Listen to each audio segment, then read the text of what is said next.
Mo'miyo, singan chiqqan suyak yemirilishi, oyoq bel qaqshash, qayeringiz og'risa, o'zlab nuqtasini topadigan narsa. Agar shampunga eritib bitta donasini solib qo'ysangiz, soch to'kilishlarni oldini oladi. Kechasi tana tinch holatda moshday kattalikda sindirib olib ichsangiz bo'ladi. Qayeringiz og'risa, o'zlab nuqtasini topadigan narsa mo'miyo bo'ladi. Mana bu ko'chkaga, polpolab, yurakdagi tuzlarga, toshlarga siyib qo'yadigan bolachalarga 5 donasini yarim litr suvga solib, qaynatib, damlab kuni bo'yi ichib yuraverasiz. Mana bunisi bismertnik jigarga. Jigarni xolesterinlardan o'tfagi o'tdimlanishlardan saqlaydi.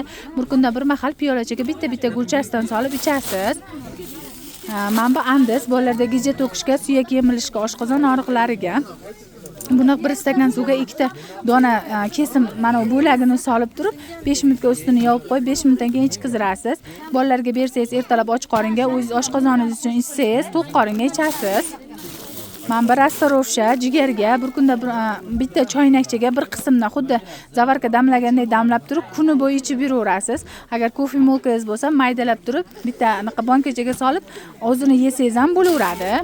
Mana bu zafaron, yurakka quvvat, ko'z renasi uchun. Buni bir chimdimdan 2-3 ta qilchasidan olib turib, damlab ichaverasiz. Buni ham kuni bo'yi ichsangiz bo'laveradi.